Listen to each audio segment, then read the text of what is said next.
So there are a ton of weapons in Elden Ring, and they cover just about any playstyle you could possibly think of. And if you add on top of that the Ash of War system that lets you change the special ability of your weapon and the stats it scales with, you have an incredible amount of freedom to create your own unique playstyle. That being said, with freedom and variety inevitably comes complexity and thus some confusion. So in this video, I'll be covering everything I can regarding weapon scaling, affinities, ashes of war, weapon reinforcement, and everything in between.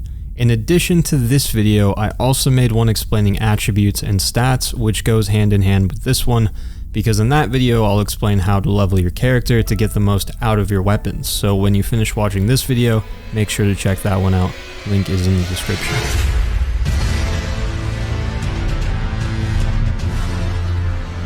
So there are a couple of general characteristics of weapons that I want to establish before we go any further, and they are weapon types and damage types. Let's start with weapon types. Like I already said, obviously there are a ton of weapons in Elden Ring, and they fall into a few different categories that look something like this. You could argue that that's more than a few, and I would see where you're coming from, but it's not important. So let's move on. The weapon types mostly just reflect similarities in weapon movesets and which skills or abilities you can or cannot put on them. For the most part, you don't have to stress about these because the things that they restrict are pretty intuitive.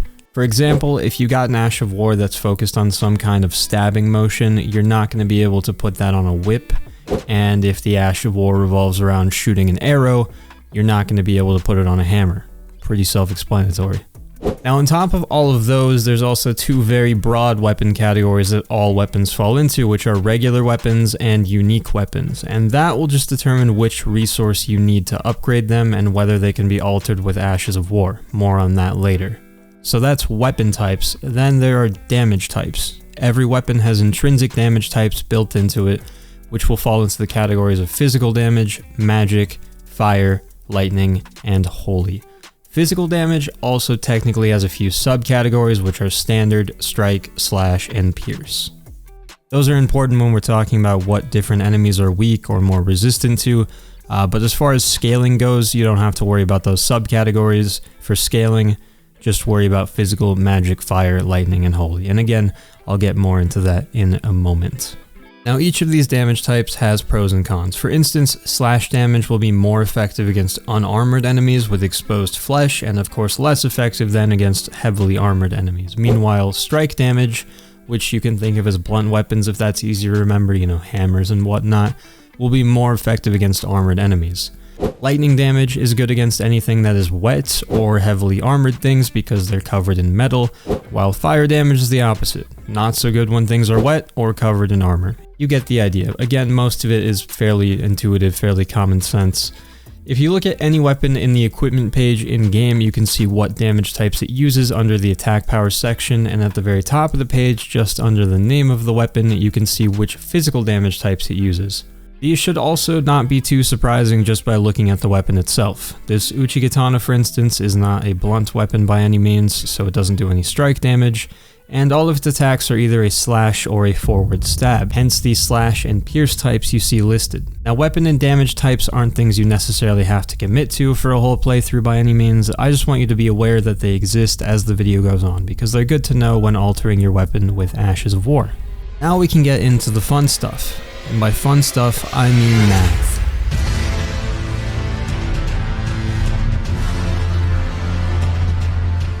Weapon scaling is a mechanic in Elden Ring that dictates how much a weapon's damage will increase based on an associated attribute. That is the boring Oxford Dictionary definition. In plain English, a weapon that scales with a certain stat will do more damage if you level up that particular stat. For example, if a weapon scales with strength, increasing your strength level will increase that weapon's damage, and how much the weapon scales with strength will dictate how much that damage increase is. Weapons can scale with strength, dexterity, intelligence, faith, arcane, or any combination of those 5 attributes. How do you know how much damage you get from scaling? Well, if you look at any weapon in the equipment menu and check the attack power section, you'll see a base damage value for each damage type on the left, and on the right, you'll see how much extra damage you're getting from scaling. If you don't meet the minimum attributes required to actually wield the weapon, which you can see on this screen as well, you'll get a huge damage reduction. There will be a lot of red numbers on the screen, and instead of a positive scaling value, you'll actually have a negative number, which means you're losing damage as a result of not having the required attributes for that weapon. So first and foremost, always make sure you actually meet the minimum requirements to wield the weapon effectively. Now let's get into where that extra scaling damage comes from. Scaling affinity, by which I just mean how strong the scaling is represented in-game as a letter grade, with S being the best and E being the worst. To be clear, there is also a dash if there's no scaling at all with a particular stat, so E is still better than a dash. There is some scaling with an E rating, it's just very low. These letters represent a range of scaling values that you cannot actually see in-game, but these are the corresponding ranges for each letter. So the letter really only gives you some idea of how good the weapon scales with a certain stat. These invisible scaling values will then go into an equation to determine exactly how much scaling damage you get out of a weapon, and this is that equation for calculating scaling damage. Now sometimes you'll see scaling values represented as a percentage, but for this equation to work, everything needs to be a decimal, so depending on what source you use for finding your scaling value, you may or may not have to divide that by 100 as well. I should also mention right now, before we go any further, that the game does all these calculations for you. I'm just explaining how it works since you can't actually see it in-game, so don't worry, you won't actually have to do any math ever, but this is how it would work and how you would do it if you did have to do the math. Anyway, you'll see that it takes into account the scaling value of your weapon, which again is not a number you can see in game, only the letter to get a general sense of what range the scaling value will be in. Then there's the base damage of the weapon, which you can see in game, and something called saturation, which you also cannot see in game. It was called saturation back in the Dark Souls days. Frankly, I'm not sure if it has a new name in Elden Ring, but it works the same way. Saturation is another percentage, and it represents how much scaling you get directly from your own stats, as opposed to the scaling value, which is built into the individual weapon. So you can think of the scaling value as the ultimate potential of a weapon, because it represents how much that weapon scales with a stat as a whole, and then saturation is how much of that potential that you're actually getting from your own levels. For example, if something has S scaling with strength, it should have really high damage potential. But if my character only has level 10 strength, I'm obviously not going to be reaching that full potential. I need to keep increasing my strength level, and with each additional strength level I get a little more saturation, which will get me closer to the weapon's ultimate potential and will increase my overall scaling damage. The scaling values for every weapon and also the saturation values for every stat have been data mined by this point, and the kind souls that did that used the data to make some very informative spreadsheets and then eventually damage calculators as well. So even though you can't see many of these values in game, you can find them online if you look hard enough and use them to see where the damage comes from if you are so inclined. I'll run through a quick example with my weapon to show you how this works, but don't worry if this is hard to follow, because again, it's not something you'll ever need to do yourself. So using this damage calculator that I'll link in the description, if I input my stats and weapon of choice, we have a scaling value of 36 for strength and 55 for dexterity. That checks out because my sword has D scaling for both stats, and 36 and 55 both fall into the range for D scaling that I showed earlier. Of course, these are represented as a percentage, so we'll have to divide by 100. Now, if you're already familiar with this game or any of the Souls games that came before it, you'll probably know that katanas tend to scale better with dexterity. And even though in-game you see that it seems to scale equally with strength and dexterity at this point, both having a D rating, this calculator tells us the full story, which is that the Uchi-katana already scales quite a bit better with dexterity, even with no upgrades. So those letters can be pretty misleading sometimes, especially when you haven't upgraded your weapon much and all the scaling grades are pretty low. Always keep in mind that the true scaling value can fall anywhere in these ranges, so a weapon that has D scaling with 2 stats doesn't necessarily scale equally with both of those stats, and a weapon that has C scaling with 1 stat and D scaling with another, for example, might not be as big of a difference as you think, since the D scaling might be right at the top of the D scaling range and the C scaling might be way at the bottom of that range, meaning the scaling for those 2 stats is almost identical. Anyway, next we multiply those scaling values by the base damage of 115 and then multiply that by the saturation value. For the saturation value, I'm going to borrow a chart from the stat explanation video that I alluded to earlier, and I will of course explain this more in that video, but here's a sneak peek.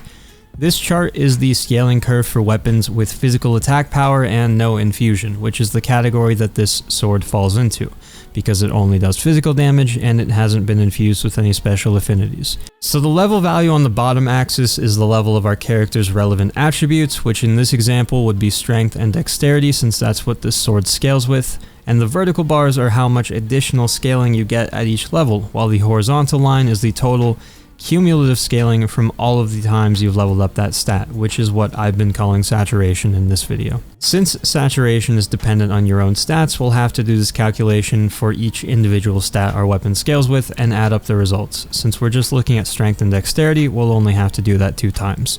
I have 12 strength, and according to this chart, that translates to roughly 15 cumulative scaling, aka saturation, and I have 15 dexterity, which translates to roughly 20. I'm just reading this chart with my eyes right now, so this might be off by like 1 point, but we'll see. So if we plug those numbers into the equation, 15 was the strength value, so that goes with the strength part of the equation, and the 20 goes with the dexterity part. Multiply everything out and you get 18.86, which will round down to 18 in game, and would you look at that, the game tells me I'm getting 18 additional damage from scaling. So that's how weapon scaling is calculated, but 2 of the 3 values used in that calculation cannot be seen in game, and even if they could, nobody wants to do math all the time. So what does the average person do with this information, and why would I explain it? By understanding how everything is calculated, there are a few key takeaways. First off, just knowing what variables get used in the calculation is good to know, even if you don't know the exact values, because at least you know what all is affecting your weapon's damage.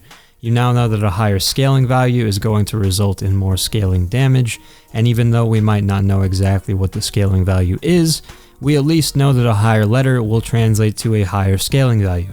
S will always be higher than A, which is always higher than B, and so on. We also know that a higher saturation value will result in more scaling damage, and again, we might not know exactly what that value is, but as I just explained, saturation just means leveling up the stats that your weapon scales with will increase that weapon's damage, which is pretty easy to understand. The only one that isn't necessarily intuitive and does trip a lot of people up is that base damage does get factored into scaling damage. This means that something with very high base damage and mediocre scaling, let's say B scaling for instance, might end up doing more damage than a weapon with lower base damage and S scaling.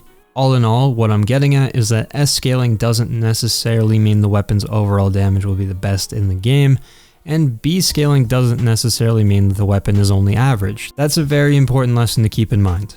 If you're worried about optimizing your build to the fullest potential, I would always recommend using a damage calculator, if for no other reason than to just see the exact scaling value, because like I've mentioned already, a high B scaling weapon, for example, is almost identical to an A, and a low B is almost a C, and that's good to know, especially when comparing weapons that seemingly have the same scaling, because they show you the same scaling grade in-game. So we know that more base damage and more scaling value increases our overall damage, but how do we increase those numbers?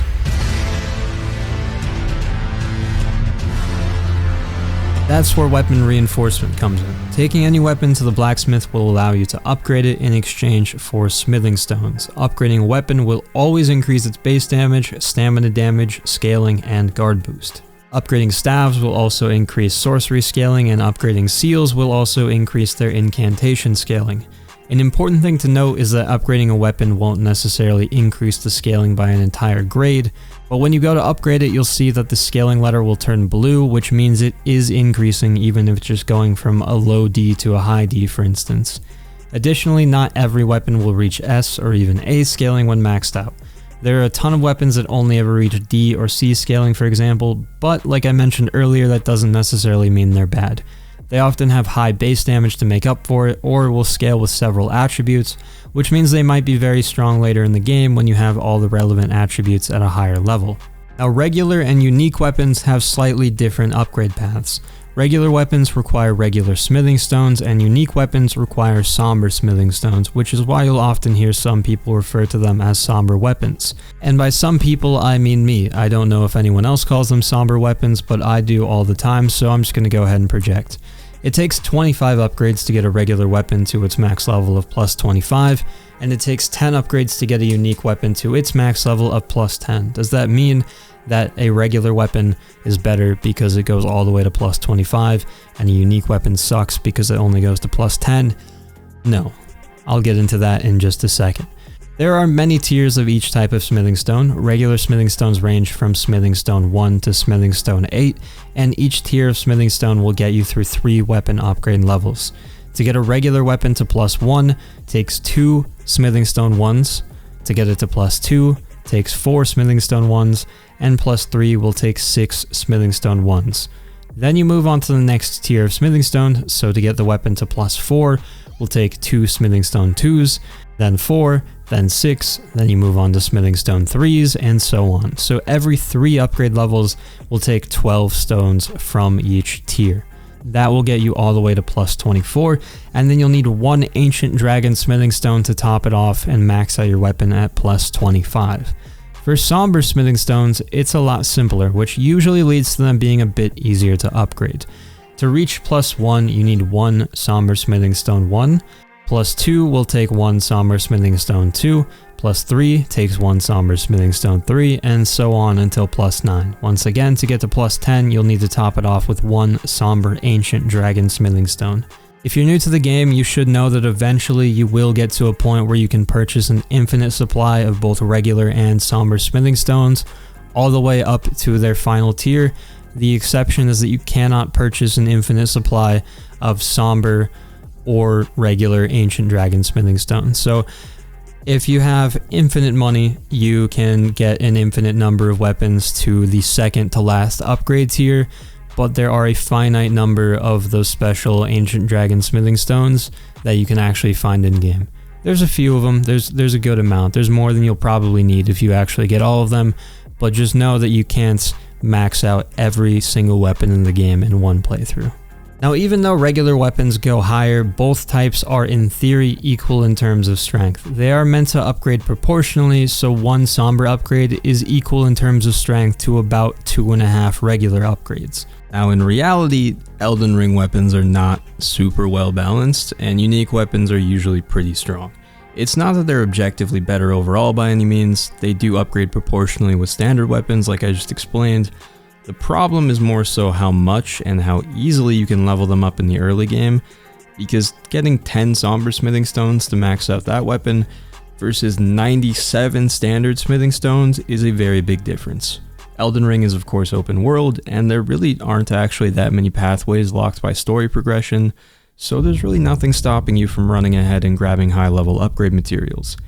However, with that being said, standard weapons do still have one very significant advantage.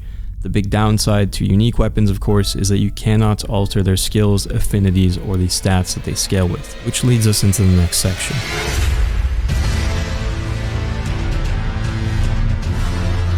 Ashes of War and Affinities. Throughout Elden Ring, you'll find items called Whetblades, which can be used with any non-unique weapon to apply Ashes of War, which can grant skills and affinities to the weapon. Ashes of War can be found all over the game as well, dropping from enemies, bosses, purchased from merchants, literally anywhere. And you can read their item description to see which types of weapons they can be applied to. Remember, I mentioned earlier there are some restrictions. For the most part, it's pretty lenient, but again, like, you can't put something that revolves around shooting an arrow on something that cannot shoot arrows. That wouldn't make sense. After applying an Ash of War, your weapon will get the skill corresponding to that particular Ash of War, and then you can choose the affinity you would like. A weapon's affinity determines its damage types and which attributes it scales with. So you can find a weapon with a moveset you like, one that you just like the general feel of, give it your favorite skill once you find the right Ash of War, and then depending on that Ash of War and which Whetblades you've collected so far, you can force it to do specific types of damage and scale with specific stats, which allows you to tailor nearly any regular weapon to your build and preferred playstyle, rather than basing your playstyle and build around a specific weapon, or finding one specific weapon that happens to fit, which tends to be the case with unique weapons. With unique weapons, since there's not that element of customization, you essentially find one you really like, and then you're just building yourself around that weapon, rather than building the weapon around your character. Both of them are fine, of course, as long as you're having fun, who cares? It gets even better though, because where similar systems did exist in Dark Souls, they would cost consumable, often rare items, and in Elden Ring it's completely free. You get one copy of each Ash of War you find by default, so if I put, for instance, the Warcry Ash of War on a weapon, I won't be able to put Warcry on another weapon unless I remove it from my current weapon. Removing it won't destroy the Ash of War though, it'll just free it up to be used again. On top of that, you can bring the blacksmith an item called Lost Ashes of War, and those will be traded in to duplicate any Ash of War you want, allowing you to put it on more than one weapon at a time. As for the affinities themselves, you'll need to collect those Whetblades I mentioned earlier. Each Whetblade unlocks a set of affinities that you can add to your weapons. First, we have physical affinities, which are unlocked by the Iron Whetblade. Technically, there is the standard affinity, which is physical as well, but you don't need a Whetblade for that. It's just the default affinity for a weapon, the factory settings, if you will. Aside from that, the Iron Whetblade gives you access to heavy affinity, which adds strength scaling, keen affinity, which adds dexterity scaling, and quality, which adds balanced strength and dexterity scaling. If you ever hear people talk about quality weapons or quality builds, they're referring to something that has pretty much equal strength and dexterity scaling. An extra perk of physical affinities is that you can apply buffs to these weapons with spells or consumables. For any other affinities, that is not the case unless your weapon skill has a buff built into it. That's a little different. But for the most part, if you wanted to add some extra elemental damage to your weapon with a buff or some kind of consumable, you would have to have a purely physical damage weapon that doesn't have anything special on it already. Next are magic affinities, which are unlocked by the Glintstone Whetblade. There is the actual magic affinity, which adds intelligence scaling and magic damage, and then there's the cold affinity, which adds intelligence scaling, magic damage, and frost buildup. Flame affinities are unlocked by the Red Hot Whetblade, and there's the fire affinity, which adds strength scaling and fire damage, as well as the flame art affinity, which adds faith scaling and fire damage. Golden affinities are unlocked by the Sanctified Whetblade. We have the Lightning affinity, which adds dexterity scaling and lightning damage, as well as the Sacred affinity, which adds faith scaling and holy damage. Finally, the Occult affinities, which are unlocked by the Black Whetblade. Poison affinity adds poison buildup, Blood affinity adds blood loss buildup, and Occult affinity adds arcane scaling. Now I want to make an important distinction before we move on. Notice for some of these I said that the affinity would add some kind of buildup. Buildup refers to status effects, which are a little bit different than damage. I covered the damage types at the beginning of this video, and you may have noticed that things like frost, poison, and blood were not among them. That's because those are not damage types, they are status effects. The status effects in Elden Ring are poison, scarlet rot, blood loss, frostbite, sleep, madness, and deathblight. Every status effect will do something different when you actually trigger it, but to trigger a status effect, you have to fill a build-up meter by repeatedly landing hits with something that builds up that status effect. That could be spells, consumables, or in this case, weapons. Everything in the game, including your character, will have varying resistances to each status effect, which will affect how many hits it takes to fill the build-up meter and actually trigger the status. Some enemies might be flat out immune to certain statuses, while others might be extremely weak to them and only take a couple hits to trigger it. The important thing I want to make clear is that status effects and damage are different. Damage takes effect immediately every time you hit something, but status effects don't actually do anything until you build them up enough to trigger them. So when you see that a weapon has 50 frost buildup or 50 blood loss buildup, you're not doing 50 extra frost or blood damage every hit. You're just adding 50 points of buildup to the enemy's meter, minus whatever their resistances are taking away, of course, and once you do that enough times, you'll trigger the status effect, which usually will result in a chunk of damage in some capacity. Now you might have noticed that some of those affinities add scaling types that might be a bit surprising. For example, Lightning affinity adding dexterity scaling, despite your intuition probably telling you that it would add faith scaling. That leads us to the can of worms that is Ash of War or weapon skill scaling. In other words, how do you get your weapon skills to do more damage? This is a very complex mechanic, but a good starting point to keep things simple for you and point you in the right direction is the section of this video that we just went over. Just knowing what type of scaling an affinity adds will point you in the right direction for how to increase the damage of an Ash of War that has that affinity. For instance, if you use a Lightning Ash of War like Thunderbolt, don't be surprised when increasing your faith level doesn't increase its damage. Lightning affinity adds dexterity scaling, which means Lightning Ashes of War will also scale with dexterity. Therefore, increasing your dexterity will increase the damage of lightning ashes of war. Same goes for flame affinities. A fire ash of war will scale with your strength level because fire affinity adds strength scaling. Meanwhile, a flame art ash of war will scale with faith because the flame art affinity adds faith scaling. This can get a little confusing since you can mix and match so many different ashes of war and affinities. Continuing that most recent example, I can use a fire ash of war like flaming strike, then choose the flame art affinity for my weapon instead of the fire affinity. Flame art will add faith scaling to my weapon, so increasing my faith level will increase my weapon's damage, but not my ash of war damage. Flaming strike is still considered a fire ash of war, which means that skill's damage will always scale with strength, because fire affinity scales with strength, even though my weapon is considered a flame art weapon that scales with faith. So just make sure to keep track of what type of affinity your weapon and ash of war have, especially if they're different. If they have different affinities, take a look at what each of those affinities scales with, and you'll know which attributes to level to increase the damage of your weapon versus the damage of your ash of war weapon skill. Unfortunately, that's not quite the end of it. Ash of war damage is calculated differently depending on several more factors, including what type of weapon you have, weapon upgrade level, if the ash of war shoots a projectile or not, all kinds of things. For a really good explanation of all that, the best guide I've seen is by a YouTuber named Krite, and I'll link that video in the description. They give a very detailed explanation of how weapon skill damage is calculated, and despite being very succinct and to the point, it's still almost 25 minutes long. So explaining all of that in this video on top of everything we've already went over, I feel like would just be too much. It deserves its own video. On that very same note, I would once again like to point you to the other video I made regarding Elden Ring stats and scaling, because it's going to help you understand how to apply everything you learned in this video and build your character and weapon in the best way possible. Finally, that video and the one you're currently watching are introductory guides to kick off an entire walkthrough of Elden Ring that you can also find on my channel if you're interested. With that, this video is over. Thank you for watching. I hope you learned something, and I'll see you next time.